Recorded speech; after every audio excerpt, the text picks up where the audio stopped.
जो सूरत हाल है, क्या कहेंगे? बेयकीनी की सूरत हाल है, इंतखाबात होने का नाम नहीं ले रहे, आप क्या समझते हैं कब तक इंतखाबात हो सकते हैं? देखें जी, मुल्क मुश्किल में है और मैं एक पॉलिटिकल स्टूडेंट होने के नाते शुक्र अल्लाह का करता हूँ कि शहबाज शरीफ साहब और पीडीएम ने इस मुल्क को संभाल लिया है। जब एक ज़मीन में सैलाब आ जाए, जलजला आ जाए, अल्लाह उसको बचा ले, उसको आबाद करने में वक्त लगता है। ये तो मुल्क की मईशत डूबी हुई है और इसको थोड़ा टाइम लगेगा। 28 मई को भी ये हालात थे, 2013 में भी ये हालात थे। अल्लाह ने किया कि आहिस्ता आहिस्ता पाकिस्तान अपने पाँव पे खड़ा हो गया।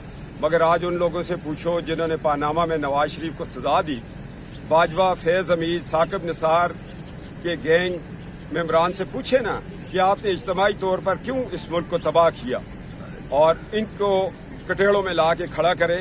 सबसे बड़ा मुजरम इस कौम का जनरल बाजवा है।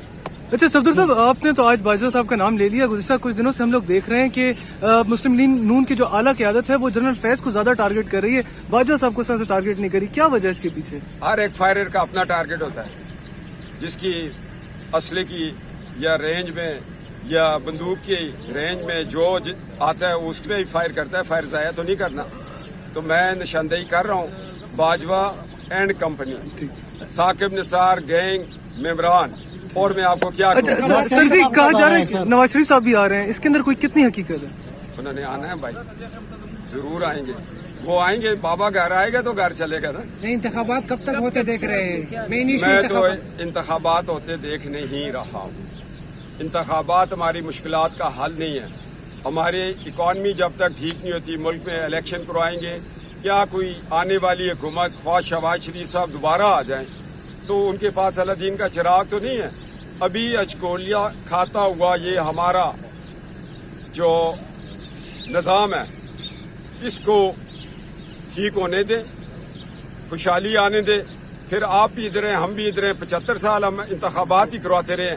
कभी एक की जोली में इक़्तिदार डाल दिया, कभी दूसरे की जोली में डाल दिया। कभी फैज़ हमीद ने इलेक्शन चोरी कर लिया और कभी बाजवा ने चोरी कर लिया। अपने इलेक्शन को चोरी होने से बचाएं, जब भी हो जाए मगर चोरी ना हो। सर, मौजूदा आर्मी चीफ की क्या सूरत हाल है, वो उनका कैसा आप देख रहे हैं? जी, मौजूदा आर्मी चीफ न्यूट्रल है। यार बात सुनो, आगे 28 मुकदमों में फंसा हूँ। मौजूदा आर्मी चीफ जिंदाबाद ही कहूँगा।